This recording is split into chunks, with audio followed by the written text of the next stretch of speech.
Chiang Rai nám ukázal, že niekedy tie najkrajšie miesta nie sú tie najznámejšie. A že aj keď sa nikde neponáhľaš, stále môžeš veľa zažiť. Bývame v priesvitnej kupole. Ráno nás zobúdza svetlo a večer hviezdy. A ten vzduch, ako keby ste si prvýkrát vydýchli. Niekedy stačí len pár hodín mimo civilizácie a zrazu dýchate úplne inak. Severné Thajsko je miesto, ktoré možno nie je na titulke každej cestovateľskej brožúry, ale ponúka zážitky, na ktoré len tak nezabudnete. Má svoju atmosféru, ktorá pohltila aj nás. Samozrejme, žiadny dobrý výlet nie je bez komplikácií, ako napríklad komplikácia číslo 1, a to zlý navigátor. Vítajte v provincii Severného Thajska Chiang Rai. Kde vlastne? No nazdar, že máme tu nový deň, nový výlet, nové miesto. Učíme sa zase po ľavej strane. No už keď sme sem išli autobusíkom či taxíkom, tak už som si hovoril, sústreď sa, musíš nasávať ako šoféruje, lebo už som vybehol z križovatky a už som bol na pravej strane a potom Tam doprava. Nie, že by som nebola dobrý navigátor, ale niekedy je náročné držať mobil, seba, kopírovať šoférové pohyby do zákrut, aby sme náhodou nevpadli a ešte aj navigovať. 180 metrov doprava pôjdeme. A do toho nahrávať. Takže vie to byť dosť náročné. Počas cestovania sme videli aj veľmi veľa škaredých zranení, takže určite si dávajte pozor, lebo to vie veľmi rýchlo zle dopadnúť.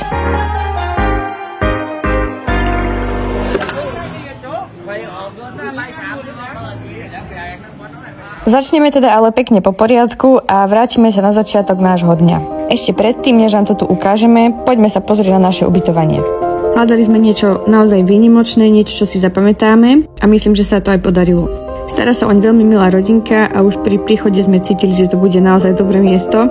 Celé to malo svoju takú atmosféru, taký pokoj, ktorý sa ťažko opisuje, ale hneď ho vnímate. A presne to sme aj chceli a potrebovali.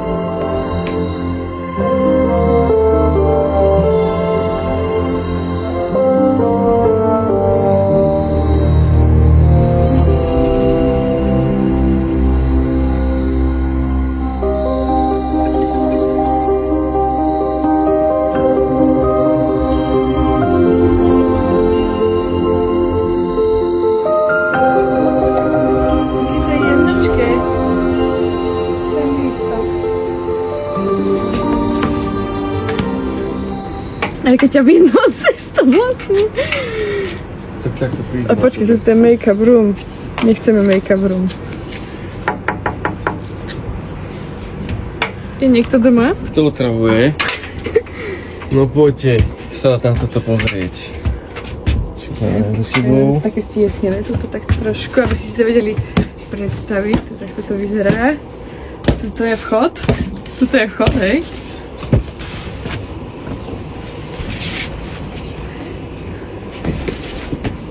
No tak toto, lidičky, to ste ešte nevideli. Že tu sme teda na našej teraske, tu máme vaňu, jedálenský stôl a tu máme teda naše ubytovanie. Je to v takejto kupole a je to vlastne plastové, tuto to je priesvitné, ale tam na tých ostatných stranách je to normálne, že nie je to priesvitné. Takže poďme sa pozrieť vnúka. A je to, ešte som zabudla, je to vlastne takouto železnou konštrukciou ospájané. Áno, železnou konštrukciou je to postavené a na tom je natiahnutá táto plachta plastová. Z tejto prednej strany je to priehľadné a zvonku zozadu je to nepriehľadné biele. Tak poďme vnúka. A ešte tuto, neviem, či sme to ukazovali, túto sieť máme, tu si môžete takto, nebude to mokré? No skús. Počkaj, ja sa bojím. Onetka už včera mala strach, neverí tomu. Neverí tomu veľmi, lebo je to také proste, podľa mňa to je dosť akože Tá tenké. sieťka je taká tenká. No ukáž, aký máš výhľad. Bomba. Pekné, veľmi. No tak No takže- toto... Tu máme takúto sieť. Ideme ďalej. No vyklochni sa. Takže tu máme vchod do nášho bungalovu, či kupoly, či ako. Takže poďme. Toto asi jediné není plastové. Teda asi je to plastové, ale To je také plastosklo. Hej, toto je také, nie. No dobre, takže poďme. Tu máme takto vlastne už celú kúpeľku. Páči sa mi, že na všetko tu mysleli, je tu vlastne všetko, chladnička, takýto mini ohrievačík, čo nám veľmi pomohlo v noci, pretože bola akože dosť zima. Kanvica, hej, jasné. Tu máme takýto mini televízor, neviem, čo som pravila. Potom tuto máme zase ďalší ohrievač a klimatizáciu. No, tu máme potom posteľ, klasickú, ale sa mi páči, že v tomto Thajsku sú také obrovské postele, vždycky nie, také priestranné, oveľa väčšia ako u nás. Obrovské, no. Neviem, ako to volá, king bed size. A tu máme nachystané už aj župany, uteráky, kefky dokonca, keby sme sa chceli kúpať tamto v tej krásnej vani, ale sme to nevyužili, pretože bola proste zima a neviem si predstaviť taký zime sa... Večer 11-12 stupňov, no to by bol masaker.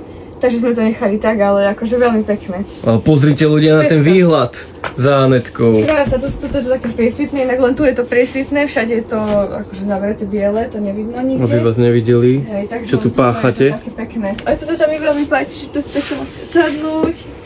A tu tak keď máte stolík. Namiesto druhej osoby tu máme naše haraburdy. No. A ukážem vám ešte ja niečo. Anetka už skončila. Ak neskončila, tak už som to za ňu ukončil. Pozrite na ten výhľad z postele. Zobudíte, otiahnete záves, východ slnka, ktorý sme nestihli. Bohužiaľ, unavení sme boli. No vlastne cestujeme teraz tretí deň, takže, teda nie že tretí deň, sme na tretí deň, ale... Proste sme tretí deň v Thajsku. Tak, cestujeme už asi 6. deň, keďže aj s tými prestupmi a so všetkým, takže... Ešte to je tak stále na začiatku, tak sme ešte takí neotrasení. Ešte stále sa spamätávame z toho, no. Tak to vyšlo práve na toto ubytovanie, že sme si tu pospali, ale no bohužiaľ, ale aj tak sa nám to veľmi páčilo. Pekné, keď sme prišli sem, tak sme vôbec nechceli spať, no lahol som si, bác, 8 hodín večer bolo a Anetka už, ty spíš? Som sa iba prebral na to, ako mi to hovorí. Krásne. No, tak poďme, ideme zdať kávičku a tak. Mohli sme byť trošku dlhšie hore, ale za mňa veľmi pekné. Toto je zatiaľ najkrajšie ubytovanie, vyhrali sa s tým, preto sme v ubytovaní kategória WOW. No, Na Bookingu sa to volá, sa mi zdá ako tak, že kategória WOW, takže pecka. Máme pár takýchto ubytovaní, že zážitkových. A neviem, vždycky sme chceli takto zažiť, že... Neviem, mne sa to proste páči, aj ten výhľad, a je tu všade taká príroda. Sú tu vlastne 4 tie kupolky. Nie je to také, že by tu bolo hrozne veľa ľudí, je to skôr také akože domáce, alebo ako to mám povedať. Je tu dosť súkromie. Lebo keď si predstavíme, vidíme, aký tu majú ešte vykosený pozemoček, to by bolo dosť hnusné, keby ešte tu bola kupola ďalšia, tu by bola ďalšia kupola, tu by bola ďalšia kupola a náš výhľad by bol iba vlastne na strechy kupol pred nami. Takže dobre to spravili, ja som s tým veľmi spokojný. No a stojí to vlastne 60 eur na noc, čo je akože podľa mňa akože dosť na Thajsko, ale tak chceli sme mať aj takýto zážitok, takže... Ja by som to tak dobre, za tú cenu si myslím, že sme mali tu všetko proste, že je tu veľmi čisto, tie raňajky, čo sme mali. Tak ideme sa najesť. Akurát mám tu vychystané raňajočky. Wow, to sa spári. No tak toto vyzerá ako prvé poriadne jedlo, tu nebudem klamať. A ten výhľad. Tak ja sa posledím. Momentka sa posere. Ja nemám sadnúť asi však. Fakt akože aj to stojí za tých 60 eur celkovo. Určite áno. Fakt mysleli na všetko, vedeli ako bielých turistov uspokojiť a čo im dať, aby sme boli unesení z toho. Super džusíky nám tu dali, hodilku, môžeme si tú kávu spraviť. My sme si najprv mysleli, že tu nebude ani sprcha, ani nič také. Že tu je len tá baňa, no. Ale potom sme tu toto objavili. Takže je tu aj sprška spravená, vanička je tu, pekne záchodík. Hej, super, no, ventilátor, ešte aj fén tu máte, proste... Ako normálna kúpeľňa, no, takže paráda. Čiže nebude vám tu chýbať ani normálny záchod, nie je tu kadibúda, nebojte. Je to síce vonku, ale je to pohode. Ale ani jeden chrobák. No jasné. Čo sme celkom v šoku na to, že sme tu takto... Úplne v prírode, v horách.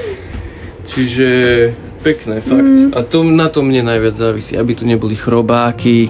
Po výdatnom roomtoure ideme konečne do ulic a na to potrebujeme samozrejme skúter. Severné Thajsko je všeobecne lacnejšie ako miesta pri mori, skúter tu stojí cca 5 eur na deň, pri mori vás to môže výjsť 6 až 7 eur. Ako kde? Skúter sa dá požičať skoro na každom ubytovaní, len teraz sa nám stalo, že na tom našom už žiadny nemali, tak sme zašli do mesta si jeden požičať.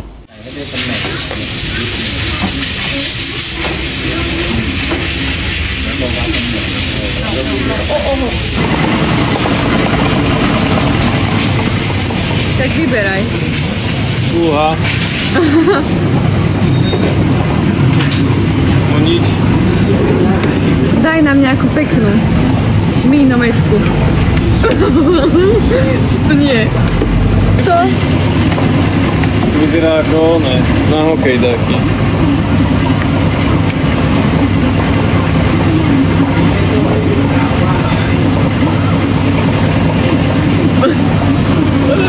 No tu máte celebritu.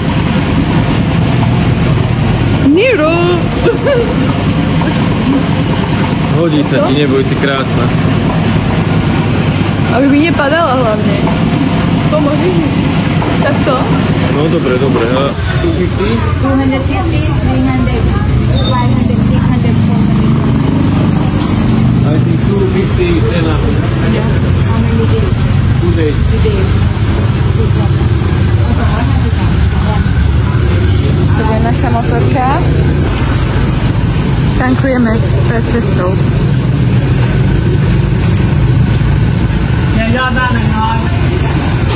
Hlavne sa musím sústrediť, aby som šiel po ľavej strane. Takéto je čudné, že auto vás prekvapí z druhej strany a tak ďalej a tak ďalej. Doprava.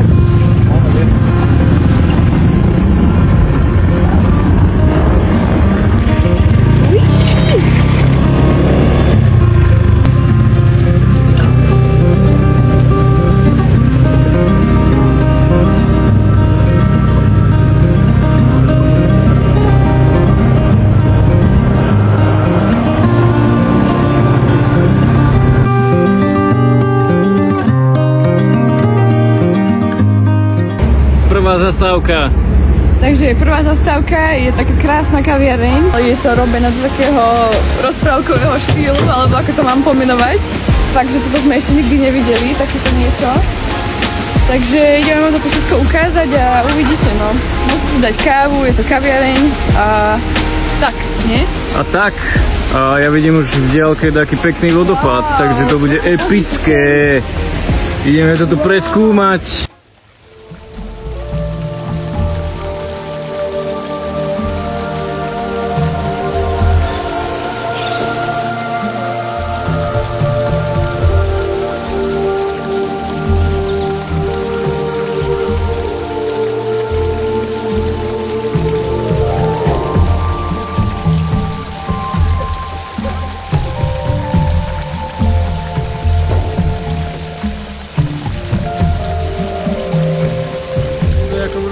Normálne nechápem.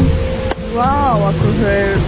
Chcel by som vedieť, či sa inšpirovali s tým, alebo to proste vymysleli, lebo toto je až priam geniálne, to ja normálne nemám slov. Som nikdy nič také nevidela, ako, ja neviem aj Všade kde. kvapka voda, všade iba zvuk vody, to človek ako v pralese vážne, keby to... No, ale v takom upgradentom pralese.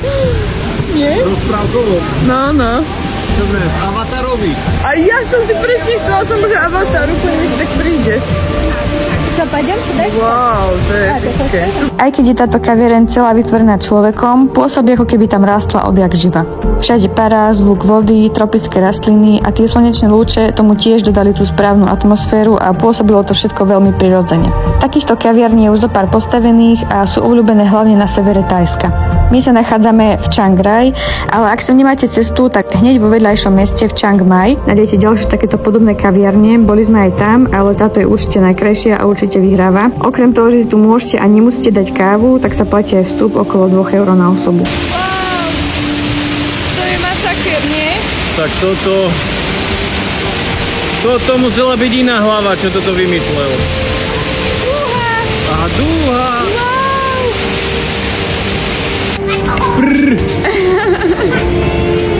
Buskovci. Zlatý. Máš kamošikov, no? No, nový kamošik, zoberiem ich domov, lacná pracovná sila. Bože. Aj možné.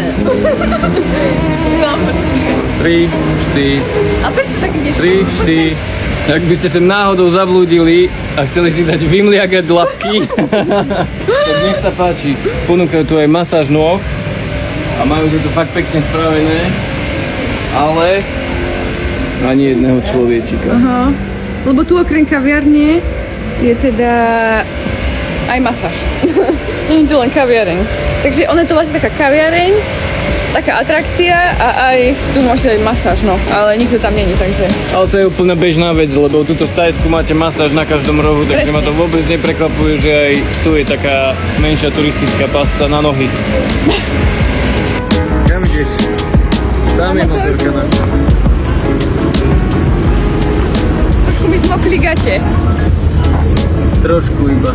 Čo si po mlákach chodila? No poď, ideš ty teraz kerovať tento šíp.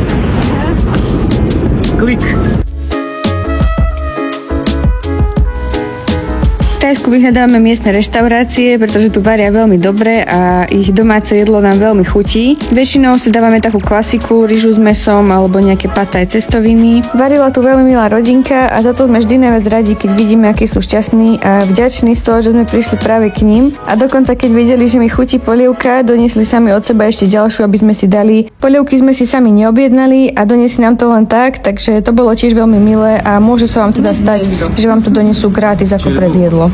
Ty máš, že vraj, to sú, ako to povedal, signature? To sa ma nenapadá po slovensky. To neviem. Čo ako špecifické? No hej, akože miestne, alebo ak tomu povedať, no, neviem. To sú vlastne pad thai v takom vajíčku obalené a ja mám, už som to akože rozjedla, takže vyzerá to taká ďaka, ale to je fried rice s krabom. A je to fajné, ja som dostala aj takúto polievočku. Dobrú chuť. Teda aký má. A pozeraj, aký má chňapika to naľavo. Keby išla na čo piesť. Takže menšia zastávka. Tuto je náš obľúbený strom. Tarzan sa stala z teba. Nie, hladká mu vlasy, hej, zaplatil mu copík. Dobre, zastavili sme to sem kvôli mne, lebo som vravel Anetke, že toto je môj obľúbený To je strom. náš obľúbený strom. Ale pozrite sa naň. To Ale je také rozvetlené. taký rare, no. Neviem, nenapadá ma slovenské slovo. Vzácny. Áno. Využili sme na to Google, odfotili sme ho, dali sme tam obrázok a prišlo nám odpoveď, že to je figovník bengálsky. Aj keď nie, tu rastú figy, ale dobre. Ideme skúsiť test, či ma to udrží. Dúfam, že to nespadne. Fúha. No, Možno by som aj vyliezol.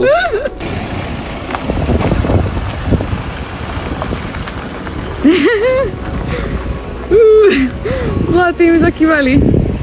Hej.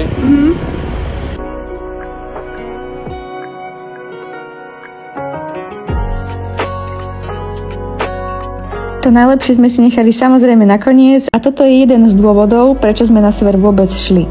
V Chiang Rai sa nachádza biely chrám, alebo teda Wat Rong Khun. Nie je to len chrám, ale je to umelecké dielo. Postavil ho thajský umelec, ktorý chcel vytvoriť niečo úplne iné. Na slnku sa leskne vďaka tisícom miniatúrnych zrkadielok a každý detail tu má svoj význam. Toto je určite najkrajší chrám, aký sme kedy videli. Ako sa toto dá? Ako Ako toto sa môže toto niekto fakt? proste vytvoriť, no? Že ho to vôbec napadlo.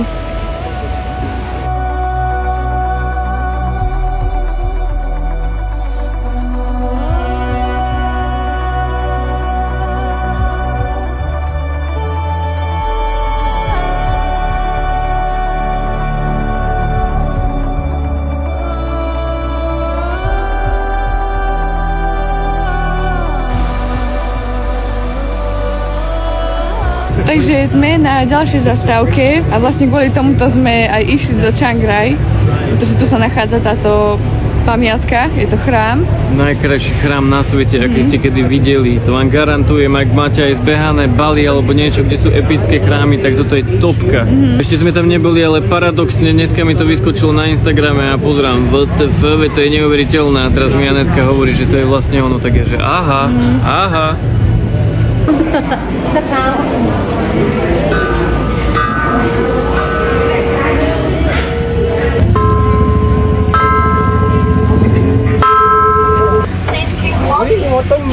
sa blížime, no už sme tu. Wow. Nespadni mi. Wow. To je krásne. No a tieto dve sochy vlastne reprezentujú, jedna je smrť a jedno je Rahu. A v buddhistickej mytológii to vlastne znamená, že Rahu sa rozhodol čeliť smrti. Ale neviem, že ktoré z toho je smrť a ktorý je ten Rahu, no takže... Takže môžete hádať v komentároch. Môžeme si to myslieť. Čo si myslíte? Toto je smrť? A toto je Rahu? No a títo dve vlastne, teda tak mi to z toho vychádza, že mali asi medzi sebou nejaký súboj, no. Ale ja som proste šokovaný. Tak vlastne tento most, čo tu chodia po ňom tu ľudia, tak to je že vraj most do nebies. A celý tento chrám postavil taký umelec, ktorý pochádza z Chiang Rai. A postavil ho na poctu Budhovi. A celý je biely preto, lebo má to znázorniť čistotu toho Budhy a všetky detaily, ktoré tu vlastne vidíte, ako sú tie zrkadielka, tak majú odrážať múdrosť Budhovi, že vraj. Sú všade tieto Zrkadielka. mini zrkadielka, to je proste, to je masaker, akože ako to je spravené. To robil nejaký umelec. Aj tie špice, ako je to všetko vytvarované. Predstavte si, že teraz by som to zlomil, lebo to by sa asi aj dalo, to príde také. Asi hej. A tu to vidno, čo to je vo vnútri. Čo tam je? Také poodlupované, neviem, čo to je za matroš. To je krásne proste. Fakt. Ale je to dosť obrovské, to akože není len tento chrám. Je to fakt veľký areál, no.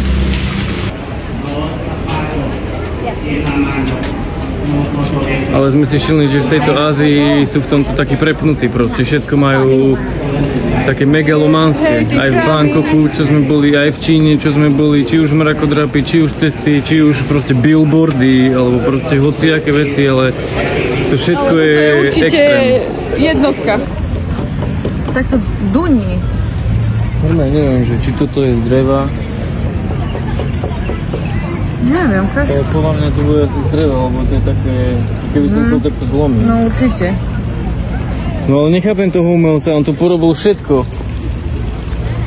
Proste ruky, tu sú také tváre, tu To je taká gulička, aha. No áno, dá sa dať preč, to u nás na Slovensku by už dávno nebolo, keby sa to takto dalo no dať jasné, preč. to už by neexistovalo. Už som skúšal, či si to zoberiem domov alebo nie. Toto, pozri, akú tvár tu dal. Možno pre šťastie. Pozri si, koľko ich tam je, tam ich musí byť tisíce. Ty kokos. Počúvajte, boli sme na záchode a to neveríte, ale toto je normálne WC, proste v tejto budove. Tam napravo slečienky, naľavo chlapečkové. No akože, ale nemám slov. Ale že proste takéto budove sú záchody, akože. Ešte aj vlastne na záchode znal takéto šaty. Anetka chce takéto šaty. Čo, viete si upracovať takýchto šatoch? Takže dneska posledná zastávka. Nachádzame sa zase na takom peknom chráme. Ako na tom bielom. Ja som KO, tá motorka ma zabila. Už sme celkom unavení, je nám aj zima, takže už je to také, že už chceme byť na izbe. Čo by sme pre vás nespravili, naši milovaní fanúšikovia, keď vy tak radi pozeráte tie naše videá. No, takže sme tu vlastne na... Toto je podobný chrám ako ten biely, len toto staval jeho učeň. Naučil sa chalanisko a Áno, vybildil to tu inšpiroval riadne. sa a je to akože podobné, aj ten štýl celkovo tých budov, je to také podobné, ale je to modro-zlaté, takže idem Ale vám toto pekné. ukázať, ale pekné tiež, takže Tak či tak macher, no akože No. niečo takéto zbúchať. paráda. Ja tomu aj tak akože osobne neverím, že to robil jeden umelec. Akože ak to robil jeden No. človek, tak to je blázon, fakt. Ani ja tomu moc neverím, ale kto vie. A tuto inakšie, čo sme tak badali, aha, tieto lepky na stole. Tá Lalita Coffee, kde sme dneska boli. Vieš, zase tá hmla, Anetka sa páči táto hmla. to je asi taká novinka, alebo ja neviem. Vieš čo myslím, že to tu všade majú, pozri na tú lepku. Ty kokos. Fú, to není taký portál. Toto je asi tá predná strana, by som povedal, že toto je Asi aj áno. schod. My sme asi šli zo zadu, no. Áno, no. Ale akože riadne, no. Aj, no proste tie detaily, to je neskutočné, no to fakt človek nevedie sa má skôr To pozerať. je úplne iný svet, lebo u nás proste už všetko robia také moderné, jednoduché, rovná stena biela, sivá podlaha a proste všetko také futuristické. Ďakujeme, že ste to pozerali až do konca a vidíme sa pri ďalšom videjku.